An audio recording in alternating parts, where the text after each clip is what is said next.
everyone, welcome to another episode of Apologetically Me. I'm Maggie. I'm Wanda. And we're here with an episode about toxic people. Toxic people come in all shapes and sizes. You could be one of them. But before we get started, Wanda, tell the people what you got going on. So just an update on my partner, Jordan. He is feeling better to an extent. He has finally tested negative 2 days ago. So yeah, real exciting. The thing is, a lot of people seem to get over their symptoms and then test negative. Like they're just waiting to test negative at a certain point. But for him, it's like the opposite. Like his symptoms are still kind of there, but he is testing negative now. So it's kind of strange in a way, but he's still kind of taking it easy. He's still coughing a lot and stuff. So I guess he had plans to potentially do things, but he's still not feeling up for it. But yes, he is not dead. Yay. Is he back at work? Yeah, he's working from home this week. He's taking it pretty easy this week, only like a few meetings and stuff like that. And most of the time he's camera off. And when he does get tired, he takes some time throughout the day. That's good. I'm sorry he still feels sucky. And that our wing night was canceled, but it's okay. We are rescheduling for next week though. So but also if he doesn't feel up to it next week, no pressure. I'm pretty sure he really seems to be right now, I think it's mostly just the tiredness, the cough, and the stuffy nose or the runny nose. I don't know. One of those. So it's those combination of symptoms, but he looks a lot better. He sounds a lot better. So I think it's an improvement. Yay. Too bad you can't put the before picture and then the after picture. Yeah, it really is. And more so his tone of voice, I guess, or the things that he talks about. So when he's feeling super down, he's very nice and just docile, and then when he starts to feel better, he gets more snarky and That's so funny. You think it'd be the other way around. Yeah, I think he has no energy to not be nice when he's sick, but when he isn't sick, sass. Ladies, is this on brand for the toxic person? JK. What is your update for this week? I don't have a lot going on, but I guess keeping up with our sick topic. My boyfriend is still sick. I don't even know if it's a cold anymore because I had it pretty bad for maybe a day and a half. And I don't know if I forced myself to just get up and work because I was oh, I'm on probation. I can't take any more days off. But my boyfriend has taken, I guess, the whole week off. I'm beginning to think it might be COVID. So I asked him to do a COVID test after breakfast and he forgot and just went on a walk. He should be back soon. I'm going to remind him again. Yeah, so we're gonna see. If not, we've been passing around this cold and COVID to each other for the past week or two, and I've been going into office, so that's all great. Are we sure it's not seasonal allergies? Have you asked him if it's seasonal allergies? That's a backstory. Last time I had COVID, actually, you mentioned seasonal allergies too, but my boyfriend was you know what? I think it could be seasonal allergies. And then I woke up with a really sore throat and I was there's no way it's allergies from a sore throat. And he's are you sure? And then I took a COVID test and it was positive. And then last time I got a cold. So last week, he said it was seasonal allergies. And then when Wanda reminded me what he said, I said to him, it's seasonal allergies, isn't it? And he says, no, I don't remember seasonal allergies hurting my nose this much. He blows his nose so hard he bleeds now. Is this a thing that men just don't understand how to blow their nose? When I was younger, my dad taught me how to blow my nose properly. And he was if you blow your nose too hard or if you blow both nostrils at once, you can rupture something and then you can bleed because of it. My boyfriend also told me this. He said it's very dangerous to blow out of both nostrils, but for some reason he's still doing it. So I think he can't help it. I don't know. I don't really want to shame him because I've already done it so many times. So now I'm like, he knows what he's doing. If he's doing it, it's self harm. Yeah, I have tried to talk Jordan out of not blowing his nose so much, and not blowing it so aggressively. My hack around this is stuffing your nose with Kleenex. Me too. Oh, nice. Okay. But then, like, he judges me when he sees me do it. Jordan does too. Yeah. Jordan's like, oh, like you have a runny nose, like that's so cute, ha ha ha ha ha, kind of thing. It's like, yes. So, That's so funny. He finds the most mundane things cute. Very sweet. because I used to do it, like I've been doing it basically all of my life because like I'm pretty prone to getting runny noses and stuff, and I'm so scared that I'm gonna rupture something and I'm gonna start like blowing out brain matter, which I'm pretty sure is impossible, but no, I'm pretty sure is not likely to happen, but it is definitely possible. So then anytime anyone blows out like red gunk, which Jordan has been doing, sorry, TMI, but like I'm like, okay, just stop blowing so hard then. Like you're literally probably blowing out brain matter even though he's not. It's probably just like bloody snot. It could be Yeah. brain matter. It's also just like more eco friendly just to stuff like a couple of Kleenexes up there. It saves the environment. He has gone through probably 5 boxes Oh of like my. jumbo like things of Kleenex. Ow. Yeah.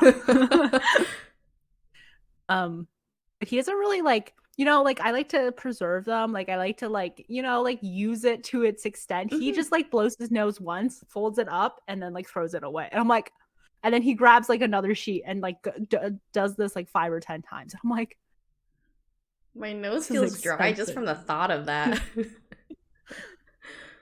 It's like special like lotion tissues too that are like not supposed to irritate your nose as much, and like it's supposed to be like calming and stuff. So they're expensive tissues. So he is essentially blowing away like 2 cents every single time he uses a tissue. Expensive man. Yeah, truly. Yeah, I feel like I'm also just lazy. Like I feel like just stuffing my nose is easier. So I don't have to like take a break. Yeah, I know. It's like the constant. Wow, we're really lazy. Lazy, smart, we're looking out for the environment. Who knows? Yeah, it really It's a win-win-win. Anyways, I hope he tests negative, but also if he does test positive, I'm like, woo, I'm glad I canceled on wing night. What is your beef or crush of the week? So my beef of the week is I had a dream that felt so realistic to me that I woke up with like a pit in my stomach because I was like in my dream, it was like nothing happened in the dream that could not actually happen in real life. Like it was so hyper realistic. So the reason why it's my beef is because Jordan in the dream was like, hey, I have a date on Thursday. And I was like, wait, what? And he's like, yeah, like we've talked about this. And in my dream state, I somehow had formed a memory that he in fact did say this in a joking way or something, like a few days ago, a few months ago. But in my dream world, I never dreamt this scene. But in my memory, in my dream, I had this memory. And I was like so shocked. I was like, wait, what do you mean you're going on a date? And I was like, can I date other people? And he's like, no. And I was like, wait, what the heck? And then so I was like so distraught. I was like, I don't know what to deal with this. I still really like him. Like, do I break up with him? Like, what do I do next? So I was messaging you, Maggie, on Signal about this, which is the main form of communication that we use. And I was like, I was like venting to you. I'm like, what do I do? And all that stuff. And like it never got really resolved, but like I woke up and I was like so sad, and I looked over at him like he was just sleeping, and I was like, how dare you do this to me in my dream, and then you're just peacefully sleeping there beside me. Like I was very sad when I woke up, and because it felt so realistic, I didn't like, even when I did wake up, I didn't like realize that it was just like a dream until like a few minutes later. And my beef is, how dare Jordan go on other dates and not allow me to go on other dates too. Did this happen to you yesterday? Because I had a very similar dream. Yes, this happened to me yesterday. Oh my god, are we the same person? This is so weird. What, like, tell me your dream. What was your dream? It felt so real. Like I remember me and Nick were like walking through this crowded place, and this like really creepy guy was just like coming at me with his hands out, like trying to squeeze my boobs, and I was like, ugh, and I like tried to get out of his way, and Nick deliberately like held me still and then went to the creepy guy with his hands out and then moved his hands to grope me, and I was like, oh my god, what the fuck is that? And then afterwards I in my dream state, I talked to Nick and I was like, "We're done. Like we're broken. I think we have to break up." And I'm like proud of me for like dream state, like looking out for myself. But then also like Nick in my dream was like surprise Pikachu face, like what? Like where is this coming from? This is so random. And then we were in like this big meeting spot, and you were there, and you were like, "Yeah, like you were for sure right to break up with him." And then Dan, which is like our friend's boyfriend, was like, "Hey, I was just on the library computer and I downloaded all the like history browser settings, and Nick doesn't even do his work. He claims he works all the time. He doesn't even work. So not only that, he's a liar, cheater, and he doesn't work." And I was like, "What is happening right now?" So yeah, so I broke up with Nick, and then in my dream, and then I don't know what happened in my dream state. We kind of got back together, and then the next morning in my dream state, I was like, "Oh my god, why did I get back together with him? Like, why did I think like I couldn't do better? Like what was going on?" And you were like, "Oh Maggie, why did you do that?" And then I woke up. But yeah, like I told Nick about it too, because he was also peacefully sleeping, and I like kind of waited until he was almost awake, and I was like, "Hey, I should tell you what happened in my dream. I'm really mad at you." And it still took me like I think longer than a few minutes, like an hour maybe, to like get over it, because it just felt so real, and I literally felt like I was betrayed. Damn. What what happened last night? I wonder if other people around the world also had a dream that they were mad at their boyfriend. Yeah, but like it's just so like creepy, you know? Like cuz it's like what are the chances of this happening? Like the coincidence of something like this happening is just so small that it's just like creepy. Like yikes. Yeah. Um Um what did we do that we were on the same frequency? maybe we're just like so connected, like just like so Cute. mentally connected that when one of us has a hyper realistic bad dream about their boyfriend, the other one does too. Cute. Love it. Love that for us. Um, so I think the funniest part is that or the most unrealistic part about that dream is the fact that Nick does not do any work at all. And I think Yes. that was kind of funny for Dan to bring up in the dream because for context, Nick is kind of a workaholic and ignores Maggie throughout the day because he's busy working. And he looks very, very serious when he's working from all the snaps that Maggie has sent us. Yeah, I'll literally be right behind him, like right over his head. Doesn't even notice me. Yeah. And also the stories of Maggie singing and him being like, "Oh, I need to put headphones on," or "I need to close doors." I've had to stop singing. Now I wear headphones. That's so sad, changing yourself for a man. I know. My light So, has dimmed, guys. JK, JK. so do you have another beef or crush of the week, or was that? Yeah, I actually like completely forgot about like that dream even happened until you talked about it, and I was like, holy shit, that was last night for me, or not last night, but the night before. Mhm. But my crush is Moss Moss Coffee, located in Toronto. There are many locations. Shout out to Wanda for introducing it to me, like way back when. But now it's like my routine. Like I get into work, get off the subway station, go to Moss Moss Coffee, pick up my latte. I also bought like the little pack that they have where it's like do it at home. So now drinking my Moss Moss Taro latte. Probably not great for my health, but you know what? It's a little pick me up. It's like a $6 drink too. It's very expensive, yeah, but like my justification for it is it's only once a week. But I then think like that's okay. add it up with like how much it takes for me to commute, and then also like going out to lunch. So like all these things kind of add up. Cool. Yeah, and Nick has been doing well, he usually does it, but like a personal budget kind of tracker thing. And I don't like it when he brings up how much money we spend in a month. It really bums me out. I was thinking about this last night actually. I was like calculating how much like we spend in food costs every single month, and I'm like, it's kind of a hefty amount for two people. And I'm like, is this too? How much is Nick's budget? Dang, I think it was 300 for the month. What's his budget? Does he not know how much grocery? No, sorry, that's excluding groceries. That's just going out. Oh, okay. So how much is like his like if you were to combine like food for a month, like how much money did he budget? Wait, excluding going out or only like No. food, like groceries? Like food, groceries, like any like drinks count as well. I don't want to get it wrong. Wait, he's right outside the store. 1 second. Do you want to come? Wanda has a lot to say to you. No. Okay. So like if we were to like dice up both of your incomes and and both of your rent, $600 is half of each of your rent. Yeah. That's a lot of...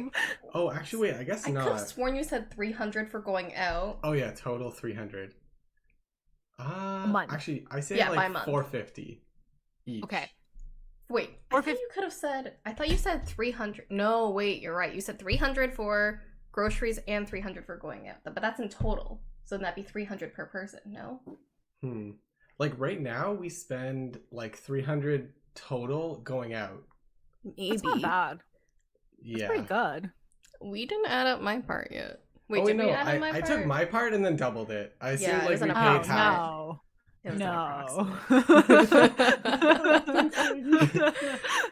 I don't know how much food costs because our moms usually get us stuff from Costco. But we do spend like $100 in groceries like a month somehow. Like close to 100. Only? Wait, like no, we spent it just like last week. Yeah, it was like $70. Yeah, and that was just 1 week. But also that's because our moms like gave us so much groceries. So Yeah. like that's why. Holy shit. That's so little. The Okay, tiny bye. thing. Okay, that was a guest appearance from my boyfriend Nick. That's like, I feel like I go out for like, I don't know, like some snacks and maybe some like essentials that like I might need, or like just like toilet paper and stuff. Like that in itself is like $70 already. And that's like one shopping trip. I really want to clarify how much we lean on our mothers.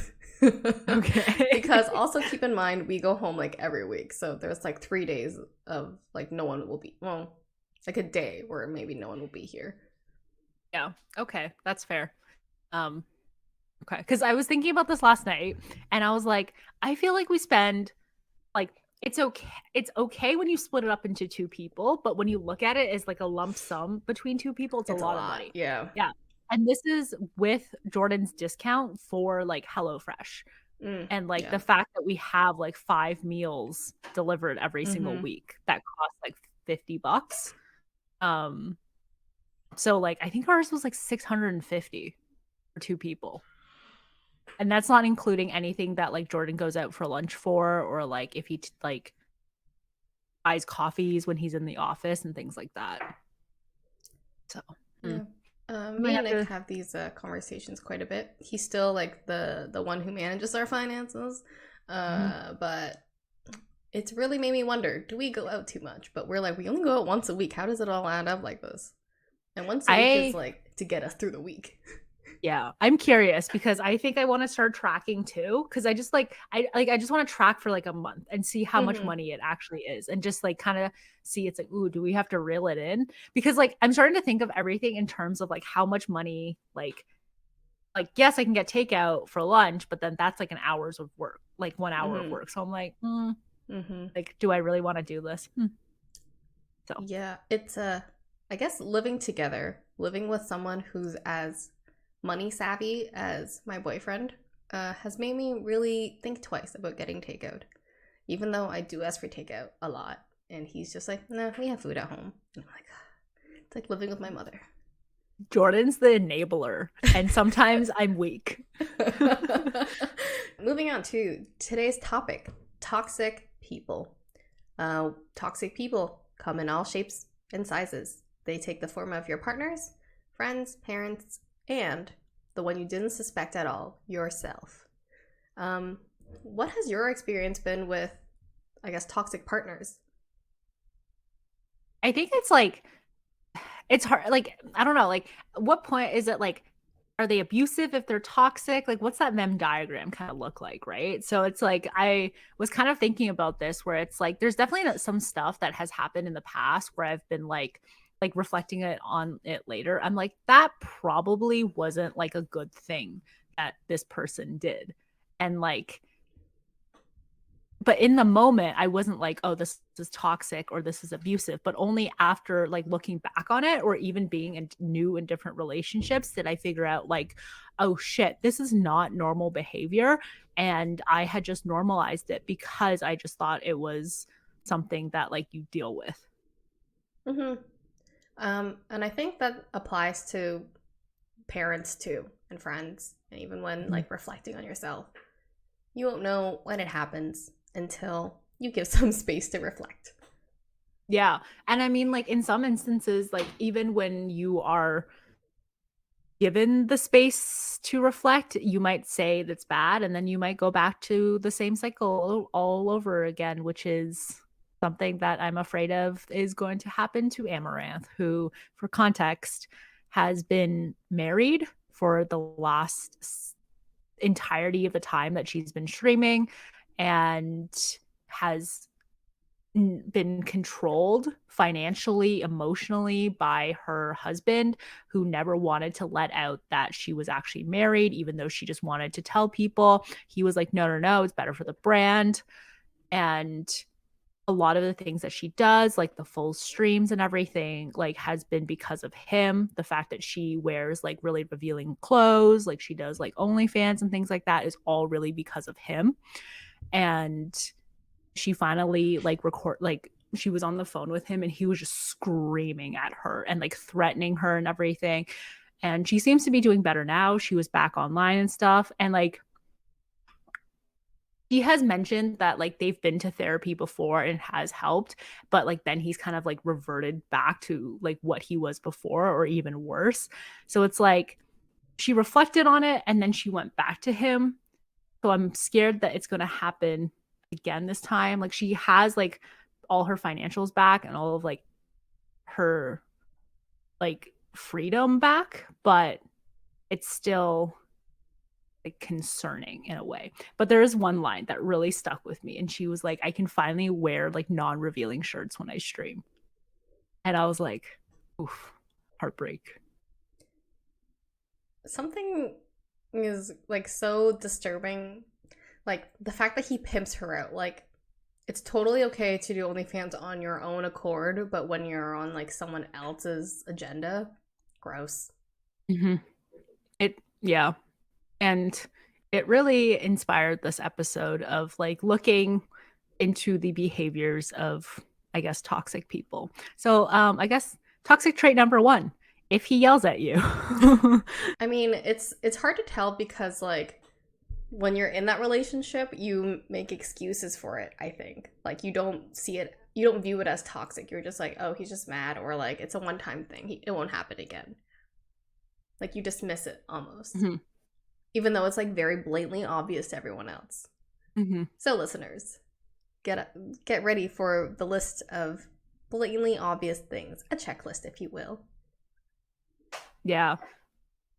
If he yells at you, if he screams at you, if he threatens to kill your dogs, if he threatens to spend all of your money, if he has financial control over your bank accounts. That is really scary for anyone to have like financial control. Like I'm thinking about it myself, what it would happen on my end, and like how do you get someone to get financial control?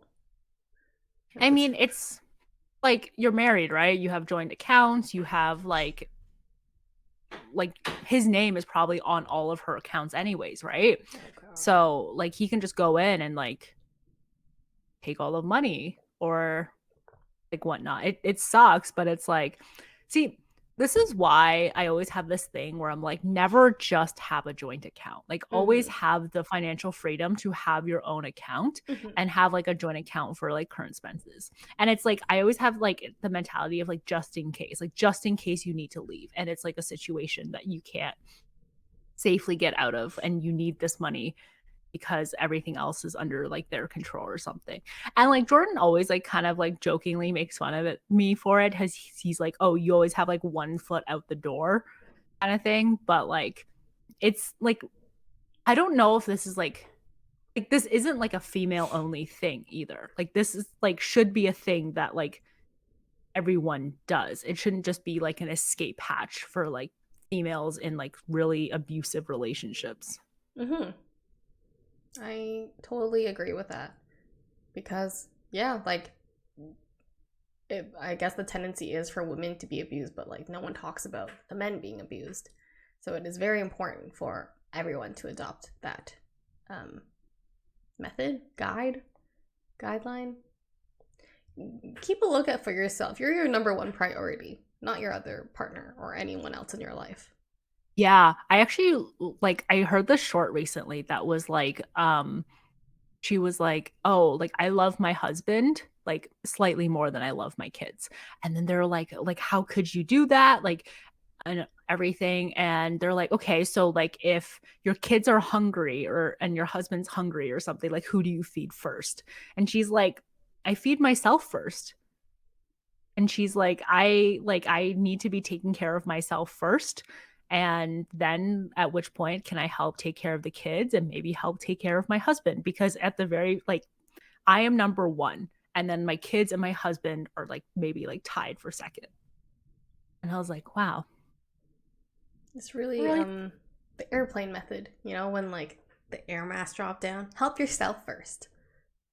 Yeah. But like, see, I've never been in that situation, and knock Me on wood neither. that I'm never in that situation.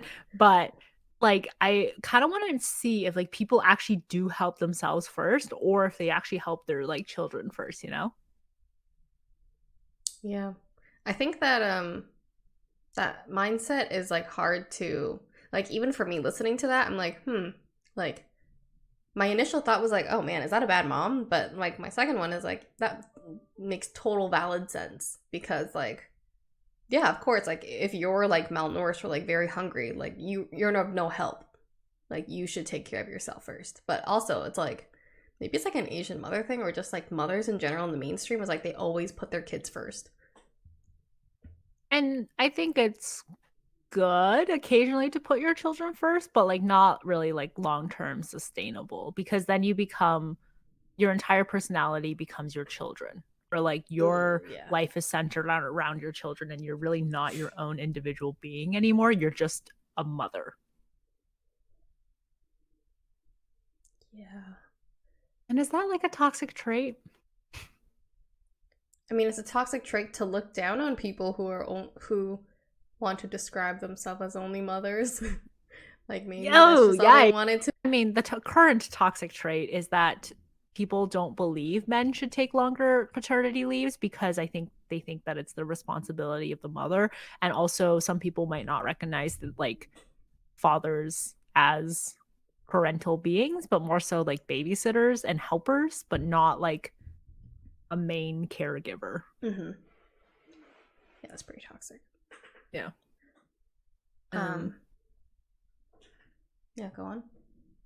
Okay. So relationship wise, what are your like toxic, what are things that when you see like they're not really like they're like red flags, I guess, but also like they're toxic behavior. So like I guess what are your red flags / toxic behaviors that if you start seeing these in a relationship, you might want to get out of it? I think it's like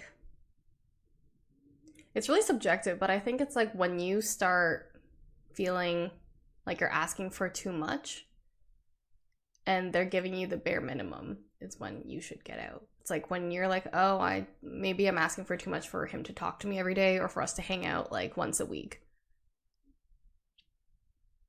I I feel think like that's that's a sign to get out. Yeah, I want to add on another one where it's like if you're having the same argument over and over again and nothing seems to be really changing, it's probably a sign that you need to get out. And that was an issue that I had in my last relationship where we just kept on having the exact same arguments and nothing changed. Something that has come up for my boyfriend in his past relationships, and actually with my one of my friends too, is if you're telling your problems to your friends, and the first time they don't say anything, but then you keep telling them more problems, and they're like, "Ooh, maybe get out of that," and they keep saying point blank, break up with him, break up with him, break up with her, break up with her, and you still don't do it, and the next day you're like, "Oh, they're fine," and then you tell them again, they're like, "Hey, this is the fifth time. You should break up with them." That's probably a sign. Like I know like it's like terrible because when you're in the relationship you like maybe don't miss these things, but it's so funny just like knowing like who Nick is and like Yeah, you him can hearing picture it, these. right? Yeah. And I just think that's really funny. Yeah. Or like his good friend and coworker was saying to him, "Hey man, I met her too. She's real sus. She was giving me really uncomfortable vibes." Yeah, damn. That's like someone that you don't even know like really all too well outside of a work setting. And it's like if they're telling you this, then like, hey, like something's up. Yeah. um, I think another thing is like if you are always talking to your friends, like if your significant other is always talking to their friends about the problems that you're having in a relationship and yet not addressing it with you, I think that is a toxic trait too.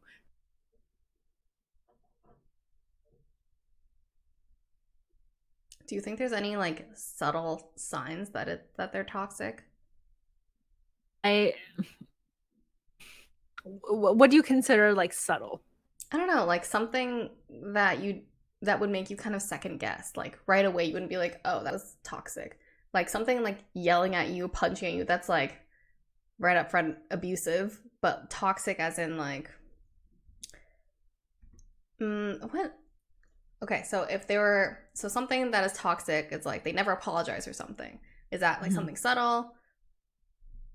Might be something subtle. Like I was also thinking maybe like they nag you a lot, Mm. where a lot of their compliments maybe like are very backhanded. They try to change you like subtly at first, like hey, like maybe you should start wearing more makeup, or hey, maybe you should Ugh. stop wearing like maybe wear something a little bit longer or something like that. Like changing you in any way that's like very unprompted, and not really something that is like suggested by you or really like good for your health, I guess.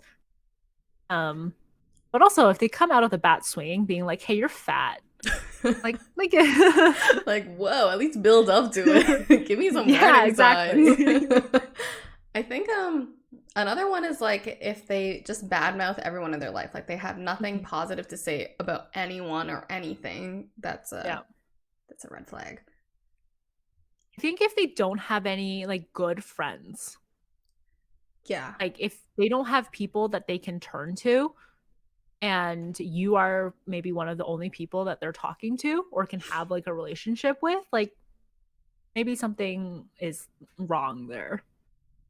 Um so, another one related to that, like Nick was telling me with his ex-girlfriend, her friends would like say like gossip about his ex. Her best friends would gossip about her ex and be like, I don't know why like Nick's with her. Like Nick is just like way better looking than her and just like overall better than her.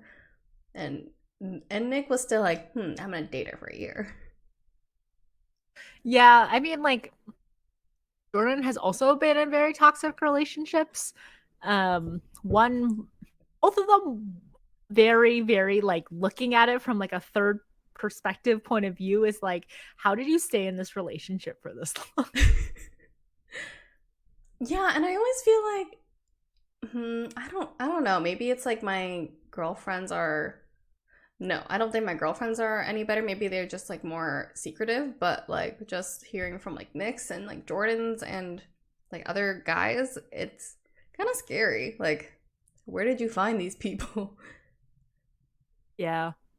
Um, I think like another subtle sign is that like on top of, I guess, controlling what you wear, like kind of in a way controlling what you do, like can or cannot do, or like not giving you the power to make your own decisions kind of thing. Like you should always be like, oh, like what they want to do. And like they become the director of your life. Yeah. I think it's one thing to like voluntarily do it because Mhm. your partner like loves it so much. Another thing to do it because you're being forced. But also like looking back at that, am I toxic because I want Nick to attend like certain concerts with me or like do things with me? And he's like, oh, okay. I mean, as long as he has the freedom to say no and you're not going to be like super manipulative afterwards, like, God, like, you never do anything with me. I can't believe like this is just a small thing and you won't do it. Like, as long as you Mm. don't act like super whiny or like manipulative afterwards and you just accept his answer, I think that's okay. Is it a It's okay. toxic thing of me? Like, I want like a treat or something. Like, I want like this cheesecake. And I'm like, ooh, we should go after dinner to go get it. And he's like, no, I don't really want any. You can go get it though. Like, I'll come with you, but like, I'll just watch you eat it. And I'm like, ugh, no, never mind. You ruined it. I don't want it anymore. Is that toxic of me? No, I think that's just you lashing out. I mean, Mm. like, it's probably not the best behavior that you can do, but I get where you're coming from, where it's like you want something and you want them to want it with you, and it's like when they don't, it's just like, oh, like this is disappointing. Like it's not toxic behavior, but it's not like great behavior. Yeah, I see a lot of people on TikTok feel the same way too. Yeah. I mean, it's disappointing. You could process it better, but also I don't blame you for processing it the way that you do Not that I because say like, oh, you ruined it. I'm just like, okay, never mind. I don't want it anymore. yeah. And I think it's like it's okay to want to share things with other people and only do things when like there's a lot of times where it's like that happens to me too and I feel like I react the same way. And like Jordan more often than not is the one that is like sad because like I don't want something or I say no to something um because he again is an enabler. Okay, so like moving outside of just like partner relationships, like what are toxic traits, I guess, like in friendships? um, Actually, I was just talking about this with Nick last night. I do have like a friend who I don't really see that often because like it's like she's very overwhelming. Like she changes the conversations a lot, and in like all her discussions, or she when she's like retelling stories to me, like she makes herself never to be the bad guy, even though it's like she clearly is the bad guy. Like for example, she was telling me about like how this guy was like kind of it's like she was dating this guy. He was like kind of ghosting her, won't be exclusive and stuff. And then he admitted that he had like seen other people, was cheating. And she was like, oh man, I'm just so hurt by that. And she was like, oh, but also like I cheated too, but I was just so hurt that he did that. And I was like, wait, what? Why didn't you just gloss over that detail? That was pretty significant. um so it's like kind of painting that narrative like right off the bat to try to get me to side with her. Like I know we unconsciously kind of do it, but I felt like that was deliberate. And just like her telling me like workplace stories too. Like she'll tell me about how this place is so awful and everything. And then she like leaves out like one very crucial part where it was like kind of her fault, and then end result, she ended up getting fired. So I feel like the people who paint that, who try to change the narrative of like a story, a little toxic. Mm-hmm. And I think it's like also when they try to make everything about them. Like if you're going through something and they're like, oh, wait, like here, let me tell you how my life is worse, actually. Or like Mm-hmm. they try to one up you in a way of like, oh, like that happened to you, but like this super awesome thing also happened to me that is definitely at least 1% better than what's happening to you. Yeah. Um, I'm also like Googling too, like what's a sign of a bad friend. But also like, I just feel like people who it's not even applies to friends, just people in general, like if they kind of lash out at you, like they don't process their emotions correct or properly, and they're still like they have like clearly some like trauma going on, or like some unsolved issues in the background from their childhood. They will say things they don't mean, and then they will try to pass it off as, that was just me in the moment. You should overlook that. Separate thing, but like if they always include you or like don't invite you to things, and they are doing it purposefully, like if you confront them about it and they're like, oh yeah, like we just thought blah blah blah blah blah. This is the caveat is though, like if you constantly say no to things and you never go to anything, then like people will, most places stop inviting you to things. But if it's like they're like, you don't really feel included in the events that they're doing, you don't feel appreciated by like your friends and everything, like they're probably not appreciating you. They probably don't really like think of you as a friend, and you probably should stop talking to them. I hate it when they're like, oh, like, I would have invited you, but I know you would have said no. Or like, or like they just seem to always have an excuse of not inviting you. Where I'm like, Maggie not inviting me to her Halloween party because she's like, oh, I thought you'd say no anyways. Yeah, that was pretty toxic of me, but also it's for the best because now we have like 5 people sleeping over. Oh, yeah. And they're all Nick's friends, so. Oh, okay. I wouldn't have dressed up anyways. It's okay. That's for the best. Yeah.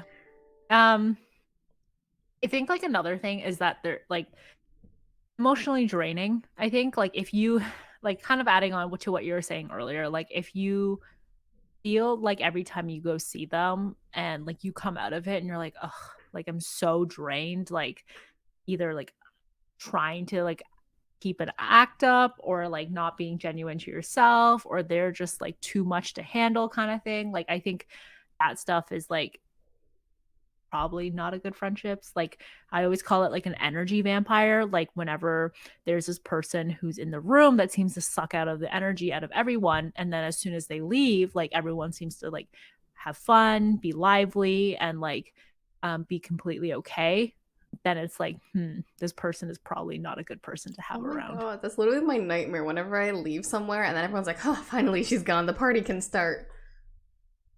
Yeah, I can attest that does not happen. Nice. I mean, sometimes in general, like my battery just drains. So not that the person is an energy vampire. It's just I am done for the day of talking to people. I'm ready to go home and lie down. Yeah. And I think, but there's a difference. Like there's a difference between my battery is just drained, I'm just tired, versus like I feel like this person has literally drained the life out of me. Okay. I'm Googling signs of a toxic friendship. People who make you nervous, try to change you, you feel stressed out and like you're walking on eggshells whenever you talk to them. What do you do when you deal with a toxic friendship?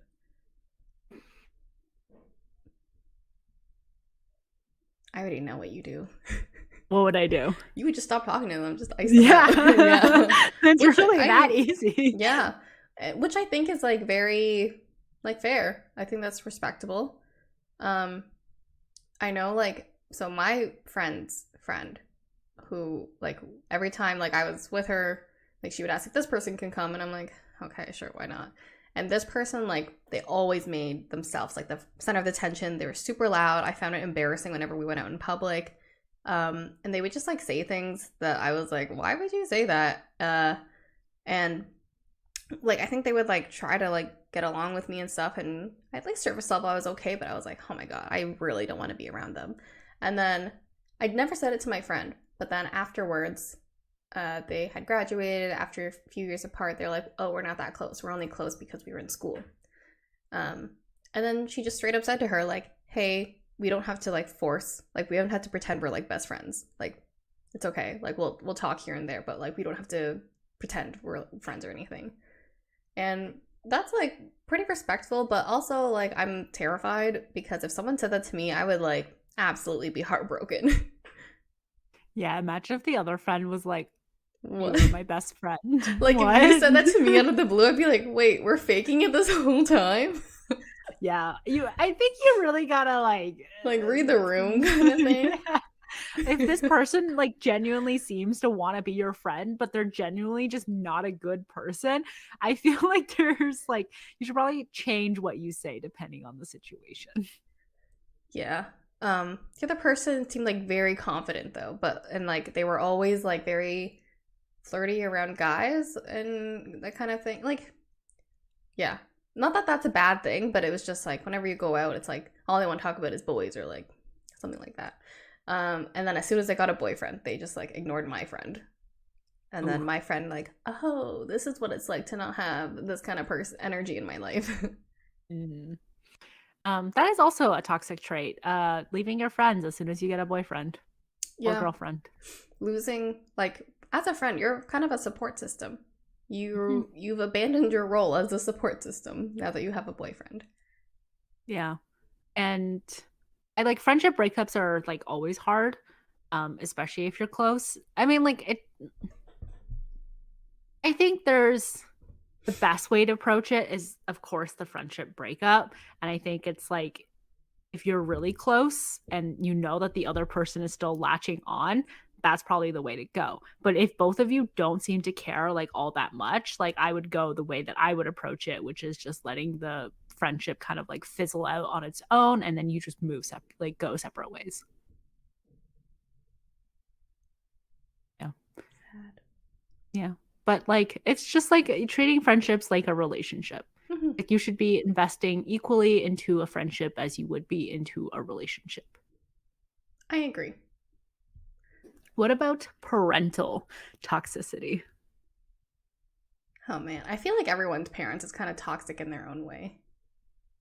Yeah, it's like because one of those like like the people who grew up with like super hippie parents who like just let them kind of do anything and everything and stuff, and they also like talk shit about their parents too and how they felt like that was also like I guess it's like you can't not be toxic as a parent. Yeah. You're going to pass down some sort of problem. Yeah, but it's like you can not be an abusive Yeah. parent. Do the best you can, but just know that you won't be it's like kind of like a boss, I think. Like you're never going Yeah, to absolutely like love your boss. They're your boss, right? yeah. It's like they're your parent. It's You love your parent, but you like they're not 100% perfect. yeah. And I think I mean like I hope in some ways you love your parents a little bit more than you love Yes. your boss. Yes, to clarify, that is fair. um Um I guess like another thing is like your parents like they push you, right? So your self-confidence, your self-esteem will definitely take a hit for a long, long time because of your parents. yeah, but I also feel like you could parent in a way that doesn't hurt your self-esteem and self-confidence. Like your parents could be the ones that are also cheering you on in a way and Hmm. building that up. I don't know.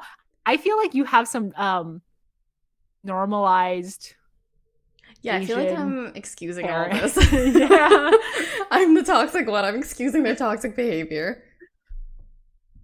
And like I feel like I do it too sometimes where it's like, "Oh, like no, this is fine though." Like even though it's like kind of like it's pretty toxic. I'm like, Yeah. "Oh, like no, that's how all Asian parents are." It's funny because like I'm looking up like what a toxic friend does, and it's like everything on this list is like what my parents have done to me at one point or another. Put you down, yes. Gossip. You told a parent something in confidence, and the next day other people are talking about it. Yeah.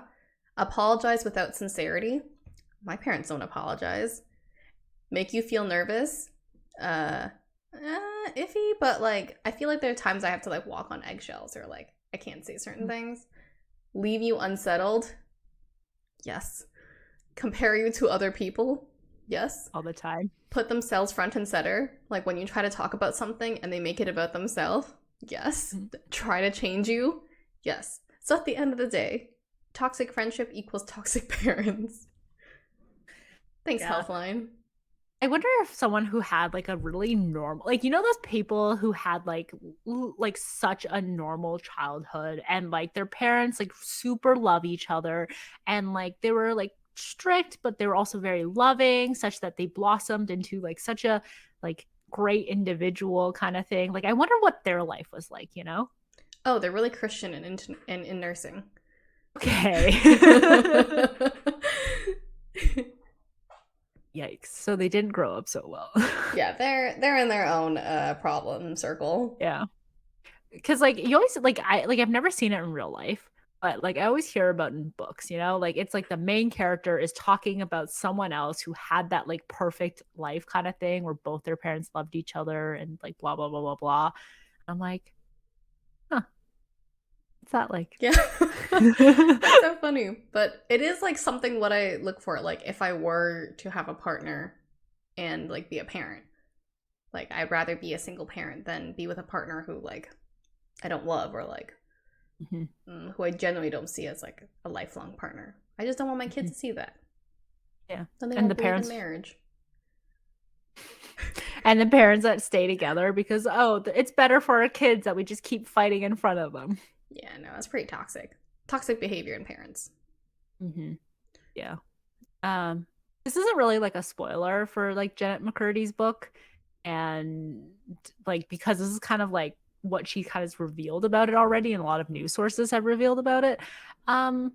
If your parent checks your vagina and your breasts, that is abusive behavior. That is not toxic behavior. If they shower with you or shower you at a later age than they should be, that is abusive behavior. That is not toxic behavior.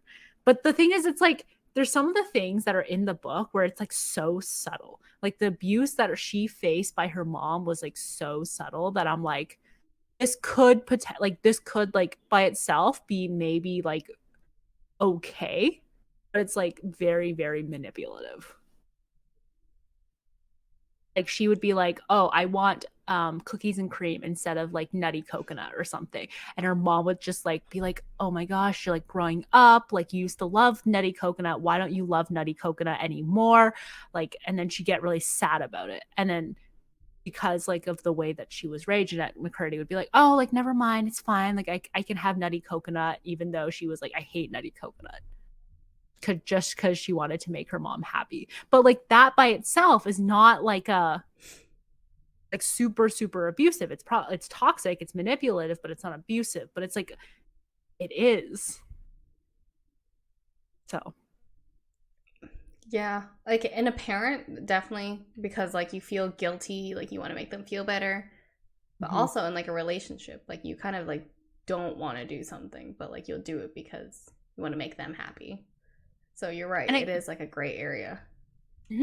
It's like it's so weird though, because it's like in some instances where it's like, oh, I'm doing this because I know it makes my partner happy. But at what point is me trying to make my partner happy like them being toxic and abusive towards me, right? Like where's that line? It all goes back to make yourself priority number one. But also that doesn't mean like be an asshole, and it doesn't mean like not care about your partner at all, and like, you know, that stuff. Yeah, there's a fine line. And I feel like maybe it's like internet culture. It kind of like it like messes up that balance. Like because you kind of have a balance in your head, but then like the internet's always like treat your girl like a queen, like pay for everything. Like she shouldn't have to like pick up the bill anytime at all. And that's what girls will do. Like you'll hear stories of girls going on dates just to get a free meal. So a little bit toxic. Keep an eye out on that. But it's also weird because in my head I'm like, get that bread, but then I'm also like, oh man, don't take advantage of the poor guy like that. Yeah, it's kind of funny. I saw this short recently that was like this person, like it was like a skit, and this girlfriend murdered her boyfriend in like cold blood or something, and then like the boyfriend is like dying and like calling 911 being like, please help me, my girlfriend is murderous. And then the 911 operator is like, what did you do to her? Like, what did you say to her? Oh, How God. like how did you cause this? And then you're like, give the phone to her, give the phone to her. And then he's just like talking to the girlfriend being like, you go girl, like you slay, like you know how to reach me at any time. Like, and then they're like, this is very like Gen Z behavior or something, because it's like flipping the other side of the spectrum. Stay toxic, ladies. Yeah. But don't. So it's kind of weird. Like I don't like I don't want to say this because it's kind of like controversial, but it's like it's almost like social media has enabled like email to be more abusive. Yeah, like I think it started off as a joke, and then at what point do you say, "Hey guys, don't do it," because people are doing it in real life now? Yeah, like it's ironic, it's funny at first, and then people start like thinking that this is normal behavior because they don't see the sarcasm in it, and then they're like, "Oh, people are online are doing it. This is fine." I think everyone has their own like toxic traits, like things that they probably need to work on from a long-term thing in their childhood or their teen years or something that has gone unresolved, and it creates like biases and everything like that. So everybody is toxic. What advice do you have for our listeners to try to not be toxic in their everyday life? I think to really think about and reflect on your actions, like not to an amount of like anxiety inducing stuff, like you have to think about everything you do before you do them, but like if you feel like something happened and you're like, I don't know how I feel about this, like maybe reflect back at a later time, like at night or like in a week from now. It's like, why didn't you feel great about that? What could you have done differently? Why do you think you acted in the way that you did?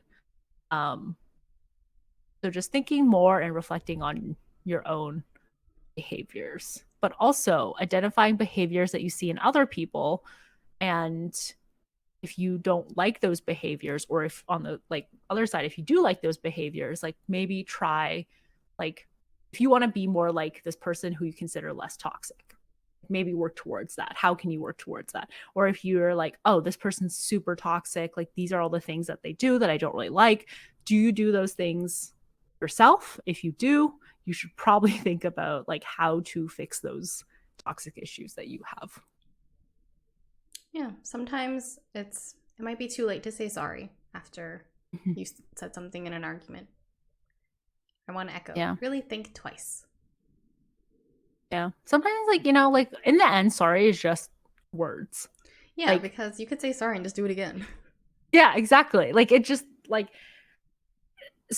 I feel like sorry is, like, reserved for things that are, like, like, oh, I accidentally stepped on your foot. Like, real accidents or things that you might have not been, like, super just, like, okay, for example, like, there was this ice cream cone from McDonald's that was sitting in our fridge for, like, 3 days, and, like, Jordan had peeled it off of his ice cream. And so I was like, okay, I'm gonna go throw this out before it leaks like ice cream all over the table.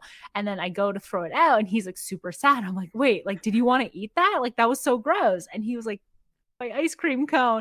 And I'm like, oh my God, I'm so sorry. Like, I didn't even realize like you would want to eat that because it's been in our freezer for so long that it's probably gross and mushy, but he really wanted to eat it. So I'm like, okay, I'm sorry. But like, and like I did apologize for it, and I did try to make it up for him. I was like, I'll go get you another one. He's like, no, it's fine. So that's something that I think like sorry is like sufficient for. But things that are like you hit someone and then they're like, oh my God, like on purpose, and you're like, oh, I'm so sorry. Like, no matter how genuinely you say that, like, I'm not going to believe the sorry until I've seen like real improvements on like you working through why this happened. And even then I'm like, is that enough? Like, I forgive you, but like we're still done. Yeah, exactly. Like it like it's just like, so I feel like people just think is like in Christianity where they're like, if you pray, like then your sins are like washed away or something, like you're forgiven for your sins if you just pray on them. Yeah, you just committed mass murder. You can't pray that Yeah, away. exactly. And I think that's the same thing with the way with like sorry. Like people just use sorry as something that is just like, oh, I've said sorry. Like, why haven't you forgiven me? Yeah. Sometimes sorry is not enough. Just like Yeah. sometimes you can't pray things away, pray your sins away. Sometimes you gotta go to jail, rehabilitate, really pay for your sins through time. Jesus. Every person who's wronged Maggie's like immediately jail. What is your advice? I don't know. I really echo everything you said. I think they were all great points. I think also like discussing with your friends, having that open communication, like try not to be too biased. first maybe check with your friends first if you can like vent to them or like tell them a story, but like sometimes I guess you genuinely won't know you're in the wrong until like other people are like, maybe like you need to like do better. Yeah. And I think when other people tell you to do better and you get super defensive about it, you're like, that's not cool. Like if it's someone that yeah, like if you like if you know that they genuinely care about you and want you to do better and they say something but you're like not very receptive to it, like think again. Yeah, if everyone's telling you that you're in the wrong and you're denying it, something's in the wrong there with your brain chemicals. Yeah. Is that why you always like say, hey, can I tell you a story, or hey, can I get your opinion on something, but don't immediately follow up with like the story? Like you just wait for me to reply first? Yeah. Oh, okay. Because I'm always like, okay, like what's the story? Like when I see that text, I like immediately expect the story to follow. Like I don't like no, I want your consent. Because like every time I'm like, why does she do this? Like I'm just waiting for the story, because like after I reply, it's not like you immediately reply afterwards in every instance. So now I'm left curious about what you're trying to tell me. Oh, it's because I saw this tweet where it's like you might rely like too heavily on your friends. Like you might be overwhelming them too much. So like really make sure you get their consent before unloading such heavy topics onto them. I understand that, but also I'm very curious. So the like the delay of like you asking me answering, and you responding again is like too much for me. Or maybe it's also like, you know, like the Microsoft Teams thing. I mean, you don't like Teams, but it's like, you know, when someone messages you and they're like, hello, and then you just wait and wait and wait, and then they're waiting for you to say hello back. That I hate those, because it's like, okay, I actually saw like a LinkedIn thing about this where it's like, don't contact people by not immediately saying like what you want from them. Yeah. Like you can say, hey, how are you? And then it like also put your ask. But like if you just say, hey, how are you? And expect for them to like respond and engage them into like synchronous communication, like that, I hate that. Yeah. I also hate that. So I can see how that bothers you. Yeah. But I also understand the consent thing. So I guess knowing how you prefer it, now I will not ask for your consent. I'll just do it. Yeah, it's good, because like then when I see it, that I have like most of the whole story already, while like instead of like having to wait for you to type out the whole story, because I'm just so impatient. Next time, I'll just send you a voice chat. I hate voice chats, actually. I hate voice chat too. I don't know what it is about voice chats, but I think anyone who uses them is at least 40 years old. A lot of people on TikTok tend to use it on like for iMessages. I think it's weird. That just call them. I use like voice to text, but I don't. I do that when I'm maybe driving and have like CarPlay on, but I don't do it any other time, because like, you know, Siri doesn't understand my accent. Okay. Unless like I really enunciate words, and like sometimes it takes like 3 tries, and I'm just like, yeah. So anyways, okay. Super heavy episode. Like if you are experiencing these toxic behaviors, maybe go think about it or get out. Reflect. You can't really get out of your parents' thing, but like the partners and friendships, you can get out. Yeah. And sometimes it's okay to ghost people. Like it's okay to cut people from your life. Like sometimes it's just not there. You should always try to have a conversation, but sometimes a conversation is not possible, and it's not necessary. Like having a conversation with someone who has been actively like physically abusing you, not necessary. Unless you need some kind of closure later on, then maybe some kind of like facilitated visit with like people who you trust in, like, I don't know, a safe space where you know you can't get hurt, etc., etc. You are your number one priority, but don't be an asshole. Send in your fun toxic stories to us at apologeticallymegirls@gmail.com. Yeah, that way Maggie doesn't feel so alone in asking, am I toxic? Thanks for listening to another episode. Go like us on social media, TikTok, Twitter, and Instagram, and go listen to us and like us wherever you get your podcasts and on YouTube. And join us again next Thursday for another episode of Apologetically Me. Bye. Bye.